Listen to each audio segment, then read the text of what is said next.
episode 9 of the Sidelines with your co-host Michael Zago. I'm Calvin Ralph. Pleasure to have you back, Mike, this week. Thanks, Calvin. It's really Thanks, good. Calvin. I'm really happy. But let's get right back into it now. Boys basketball. Talk about boys basketball. Okay, this week, past 3 games, they played Bergenfield, Demarest, and Fort Lee, both dominating in every game and winning every game.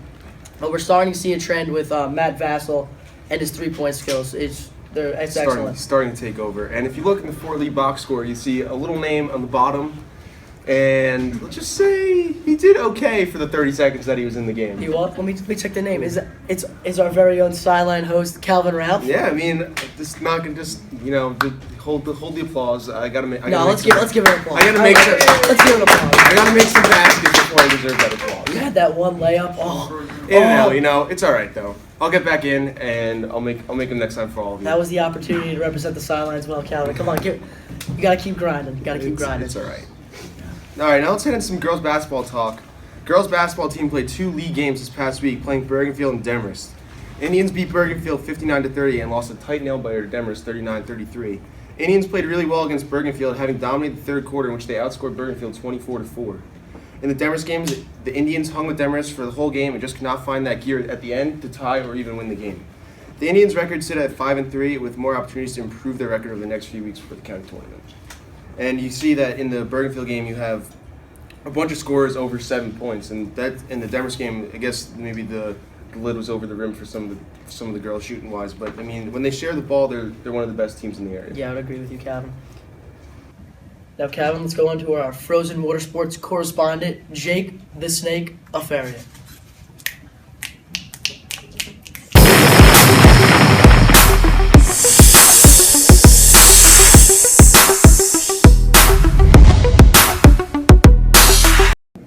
Thanks, guys.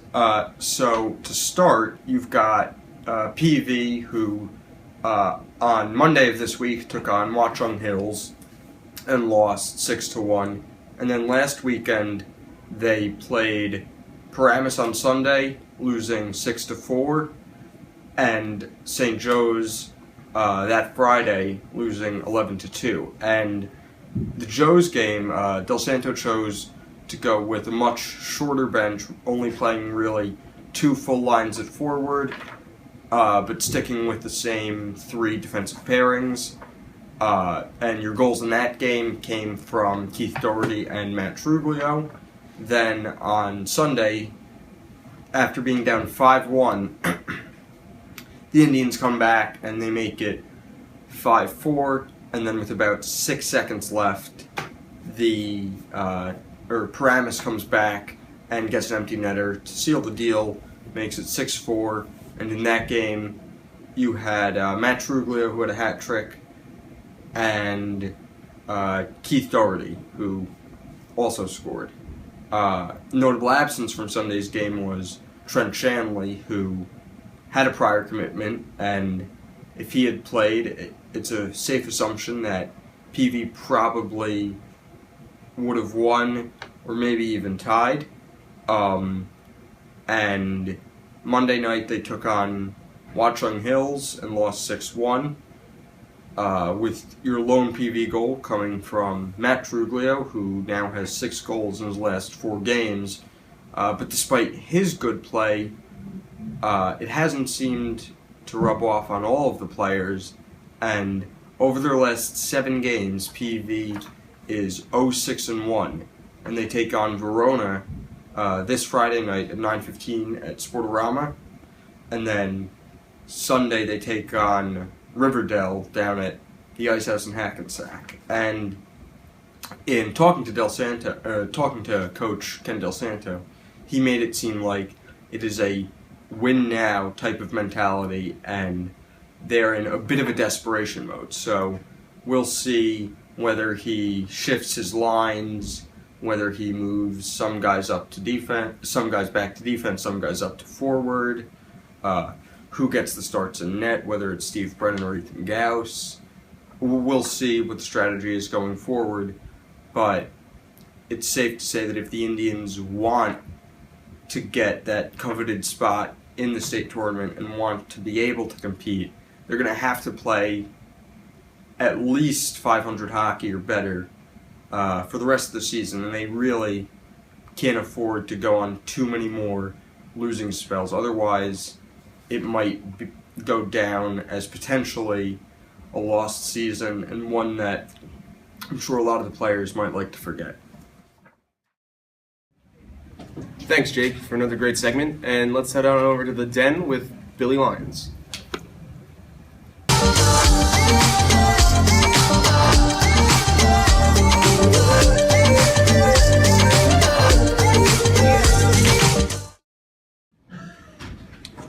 Alright guys, thank you very much. Billy Lyons here talking about PP Wrestling. Valley, they came out in the 6th, had a very successful match. They won 66-13 against Tenafly, but then hit a little bit of a rough patch. On the 8th, they lost to Riverdale 55-15, and then the next day on the 9th, lost to Butler 38-24, but recovered well. On the 9th, they beat Hawthorne 69-9, a successful match for them. They have had great strides in that match. They look to continue that success going forward and look to build on these underclassmen who are performing really, really well. Guys, back to you. Thanks, Bill. And now on to Athlete of the Week with Josh Cohen.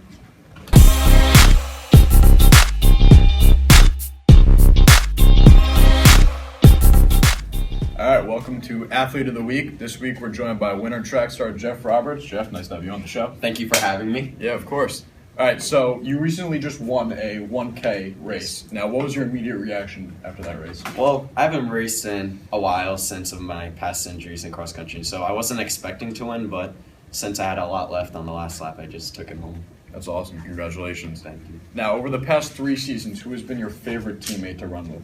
I'd have to say Evan Jones because of his work ethic and how he pushes me in every workout, even the sprinting workouts. Yeah, so. he's a great guy. He's a good teammate. Yeah. Yes, he is. Now, what meet are you looking forward to the most this season? I would have to say New Balance Nationals with my teammates Sean, Evan, and we still have an open slot for the last 200.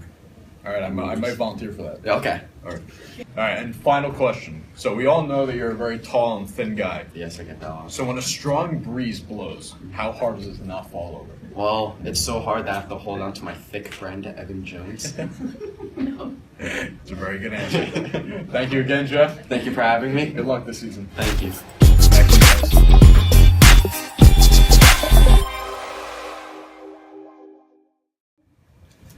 Thanks, Josh, for a great interview. Let's head over to Bob Marino Talks.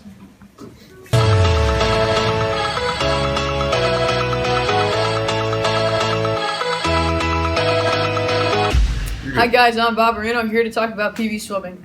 So the girls are starting off their season very strong, starting at 4-0. Their main contributors to their success so far has been Cassie Freeman, Danny Freeman, a freshman, and Haley Marzano, Emily Lay, and also the team captain, Cassie Lay. The boys, however, are not having as much success, starting at 1-3. The main contributors to the boys team, is Sean Kim, Liam Caruth, Mike Remegma, and finally senior captain Jimmy Spillane. And that's all the time I have for this week. Going back to you guys. Thank you, Bobby. And now let's head into our newest segment called Shoutouts. This segment is for those who had a good week in PV, in sports, or around the world. Each person on this show will give their shout out and a reason why that person was their shout out for the week. So I'll start, and my shout out goes out to Mike Piazza, one of my favorite baseball players of all time. He's the reason I started to watch baseball and the reason why I'm a New York Mets fan. And his home run on September 21st, 2001, it will forever be one of the greatest moments in baseball history. Congratulations on your call to the Hall, Mike. Calvin, my shout out goes to Blair Walsh this week. After him missing a 27-yard field goal to take my Vikings to the next round against the Cardinals. Very sorry for you, Mike. Now you know my How parents do are you Jets miss fans. it? Hi guys, I'm Bob Marino, and I would like to give my shout out to the Alabama Crimson Tide for defeating Clemson 45-40. Just congratulations to Alabama. Roll Tide, roll. Roll Tide, failure. Alright guys, Billy Lyons here, my shout out, and I'd like to send my shout out to Alex Ovechkin, who scored his 500th career goal the other day. Certainly a lot of them were against my beloved Rangers, so I felt the pain a lot of times, but great player, and 500 goals is quite the accomplishment, so shout out to Alex Ovechkin. So my shout out of the week goes to Brooklyn Nets owner Mikhail Prokhorov for deciding that it's finally time for a regime change after a 10-23 start, axing Lionel Hollins and firing Billy King, who, thanks to him, the Nets don't have a first-round draft pick of their own until 2019. So thanks, Mikhail, for hopefully trying to see the potential in the Nets and seeing that they need to win now, otherwise, slowly but surely, they're going to start losing a lot of fans and a lot of money. That's all this week from the Sidelines. We'll see you same time, same place next week.